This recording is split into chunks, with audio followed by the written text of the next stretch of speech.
네, 오늘은 5월 15일입니다. 목요일입니다. 새벽 예배 나오시는 우리 성도님들 환영합니다. 말씀 나누기 전에 공동기도 제목으로 기도하시겠습니다. 배옥진 집사의 뇌졸중을 치료해 주십시오. 언어가 회복되고 오른쪽 팔다리에 힘이 생겨나도록 해 주십시오. 권하자 집사가 다시 걷도록 해 주십시오. 이승학 성도의 뇌종양 치료가 잘 되게 해 주십시오. 권현민 형제를 치료해 주십시오. 김에브라임 형제가 신장 이식을 속히 받도록 해주십시오. 김시 집사가 걷도록 해주십시오.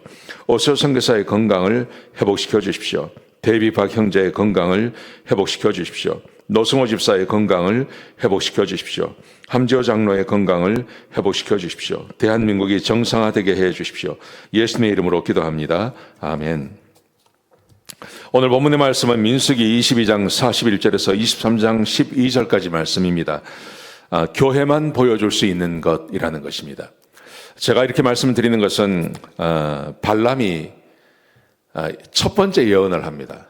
첫 번째 예언을 하는데 이 예언을 하면서 발람이 하나님께서 말씀하시는 것을 듣고 그리고 이스라엘 백성들을 바라봤어요. 이스라엘 백성들을 바라보면서 자기 마음에 이런 마음이 생겼습니다. 나도 이스라엘 백성들처럼 살았으면 좋겠다. 나도 이스라엘 백성들 같은 사람이 되었으면 좋겠다 하는 그 마음을 오늘 본문이 우리에게 가르쳐주고 있는 겁니다. 드러내고 있습니다. 그래서 이것은 교회가 보여주어야 할 것이라고 저는 생각합니다. 근데 이게 어려운 게 아닙니다. 어려운 게 아니라 지극히 당연한 거고 상식적인 것입니다. 자, 어떤 내용인지 같이 한번 보시겠습니다. 발람이 왔죠. 자기 진영으로 왔습니다. 그래서 쫓아나가서 그 사람을 데리고 와서 막 좋은 것으로 그를 먹이고 또 약속을 합니다. 이것을 이 이스라엘 백성들을 네가 저주하면 그러면 자기가 아주 좋은 걸 주겠다고 높은 자리까지 세워주겠다고 그렇게 약속을 합니다. 그래서 발락이 발람을 데리고 높은 산에 올라가죠. 그래서 전체를 다 보여줍니다. 이스라엘 백성들 진영 전체를 다 보여줍니다. 200만이 되니까 얼마나 많겠습니까? 그걸 보여주고 이제 저주를 하라고 이야기하죠. 그러자 발람이 발락에게 제단을 세워달라고 그럽니다. 그래서 세워줬어요. 그랬더니 하나님께서 거기 임재하세요. 하나님께서 거기에 임재하셔서 하나님께서 발람에게 해야 할 말씀을 주신 것입니다. 그리고 그 말씀을 듣고 이제 백성을 향해서 이렇게 하는 말입니다. 발락을 향해서 하는 말도 된다고 하지만 사실은 그것은 백성을 향해서 하는 말입니다. 세 가지를 이야기합니다. 첫 번째, 본문에 보시면 발락이 나에게 처음에 이렇게 말을 해요. 발락이 나에게 이스라엘을 저주하라고 했지만 나는 하나님께서 저주하지 않는 것을 난 저주할 수 없다. 그리고 하나님께서 꾸짖지 않는 것을 나는 꾸짖을 수 없다. 그러면서 하나님께서 자기에게 하신 말씀을 그가 고백하는 거예요. 이렇게 말을 합니다. 첫 번째, 내가 보니 이 백성은 다른 백성과 섞여 살지 않는 홀로 살아가는 민족이다. 이렇게 말을 합니다. 여러분, 지금 이 말의 의미가 뭐냐 하면 이스라엘 백성들은 사는 방식이 다르다는 겁니다. 다른 백성들은 다른 많은 국가나 이런 나라들은요, 혼자 살아가는 걸 힘들어해요. 다른 민족이나 다른 나라하고 관계를 맺고 그 나라를 의지하기도 하고 힘이 있을 때는 그 나라를 착취해서 빼앗아 오기도 하고 대부분의 나라가 그렇게 살아갑니다. 지금도 마찬가지 아닙니까?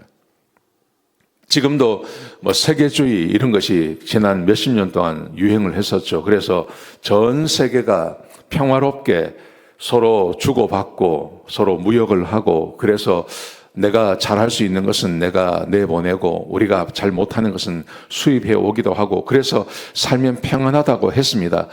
근데 그렇게 살아가는 게 맞다는 거죠. 그런데 이상하게 이스라엘 백성들을 보면 그렇게 살지 않는다는 겁니다.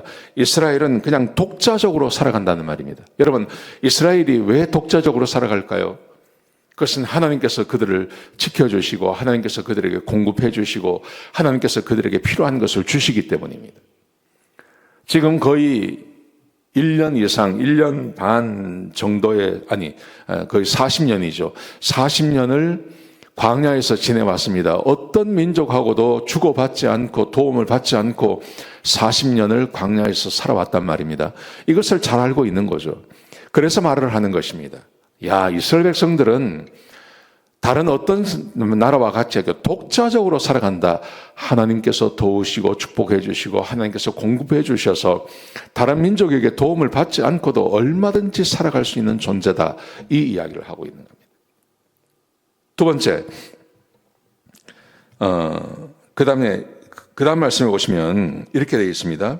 9절 하반절에 보시면요. 10절에 보시면 한도 없이 많은 이스라엘을 누가 셀 수 있겠느냐. 굉장히 많은 숫자, 200만입니다. 굉장히 많은 숫자를 보면서 야, 이 사람들을 누가 셀 수 있겠느냐. 하나님께서 이스라엘 백성들을 축복하시는 것 중에 하나가 숫자가 늘어나게 하는 것입니다. 이 구약 성경에서는 항상 그랬습니다. 그래서 자식이 많은 사람이 하나님의 복을 받았다고 이야기하고 자식이 없으면 하나님께 복을 받지 못했다고 생각하고 구약의 사상이 그런 사상이거든요. 이스라엘 백성들의 숫자가 많다는 것은 하나님께서 그들을 축복해 주신다는 의미가 포함되어져 있는 것입니다. 여러분, 그래서 우리가 잘 아는 것처럼 성경에 수많은 제국들이 있습니다. 아시리아, 아수르 제국도 있었고 바벨론 제국도 있었고 로마 제국도 있었고 수많은 제국들이 있었습니다. 그런데 유일하게 살아남는 것은 이스라엘 백성들입니다. 이스라엘 백성들은 사라지지 않습니다. 이스라엘 백성들은 계속 명맥을 유지해 오고 있는 것입니다. 암몬도 사라지고 모압도 사라지고 다 사라지지 않습니까? 근데 이스라엘 백성들은 없어지지 않는다는 겁니다. 왜 그렇습니까? 하나님께서 보호해 주시니까요. 세 번째는 이것입니다. 세 번째는 이렇게, 그래서 이제 이 10절에 보시면 이 발람이 자기 고백을 하는 거예요. 무슨 고백을 하냐 하면 나는 의롭게 살고 싶고 나도 저들처럼 의로운 최후를 맞고 싶다. 이렇게 고백을 합니다. 이게 어떤 의미를 갖는 거냐 하면 이 발람이 이스라엘 백성들이 사는 방식을 보면서 하나님께서 축복해 주는 걸 보면서 자기도 그런 사람으로 살았으면 좋겠다. 이 고백을 하는 것입니다. 여러분, 우리 교회가 보여줄 수 있는 것, 교회만이 보여줄 수 있는 것. 저는 그것이 이 두 가지에 대해서 세상 사람들이 교회를 그렇게 볼 수 있어야 된다고 생각합니다. 예수 믿는 사람들은 참 이상해. 저 사람들은 그렇게 뚜렷하게 뭔가를 하는 것 같지 않은데 하나님께서 축복을 해주시네. 이게 예수 믿는 사람들이 사는 세상에 보여줄 수 있는 것입니다. 교회가 보여줄 수 있는 것입니다. 우리 교회에 속해 있는 사람들 한 분 한 분이 세상에 사는 사람과 다르게 사는 것 한 가지 있지 않습니까? 우리는 하나님을 의지하고 사는 겁니다. 하나님을 의지하고 하나님만 의지하고 하나님을 의지하고 하나님께서 주시는 그 복을 누리며 살아가는 것입니다. 그래서 많은 사람들이 세상에서 성공했다가 실패하고 성공했다가 실패하지만 하나님의 사람들은 그렇지 않고 하나님께서 주시고 인도해 주시고 보호해 주셔서 하나님께서 그 사람들을 늘 함께 해 주시는 그 은혜. 저는 이게 세상 사람들에게 보여줄 수 있는 것이라고 생각합니다. 그래서 세상 사람들이 교회를 보면서 야, 나도 예수 믿는 사람들처럼 살았으면 좋겠다. 이 마음을 갖게 하는 것. 교회가 보여주는 걸 말하는 거죠. 교회가. 하나님을 의지하고 그래서 하나님께서 복 주셔서 그 사람들을 지켜주셔서 세상에 아무리 힘들고 어렵고 세상에 여러 가지 환난의 소식이 오지만 여전히 하나님께서 사람들을 축복해 주셔서 살아가는 모습. 그게 이런 것도 될 수 있습니다. 세상에서는 다 죽음을 당하고 그럴 수 있죠. 근데 우리가 영원히 사는 것은 한 가지 있지 않습니까? 천국을 소망하는 마음이죠. 천국을 소망하고 천국이 우리에게 있다는 걸 알고 그래서 세상에서 고난을 당하지만 그 고난을 얼마든지 이겨낼 수 있는 그 믿음을 가지고 살아가는 사람들. 그래서 사람들이 야, 그리스도인들은 뭔가 다르다 하고 생각하는 것. 저는 우리 교회가 이것을 보여줄 수 있어야 된다고 생각합니다. 하나님만 의지하고 하나님께서 복을 주시고 그렇지만 우리가 이 세상에 소망을 두지 아니하고 천국에 대한 소망을 두고 그렇게 하루하루 살아가는 우리 성도들. 여러분, 세상 사람들이 그런 성도들을 부러워하는 것입니다. 교회는 이 모습을 보여줘야 한다고 생각합니다. 오늘 이 말씀 꼭 기억하시고 하루를 살아가실 주 이름으로 축복합니다. 기도하시겠습니다. 하나님, 귀한 말씀 주셔서 감사합니다.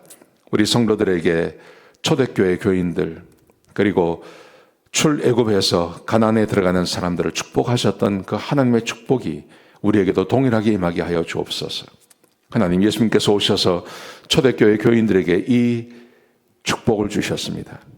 지금도 우리에게 동일하게 복 주실 줄로 믿습니다.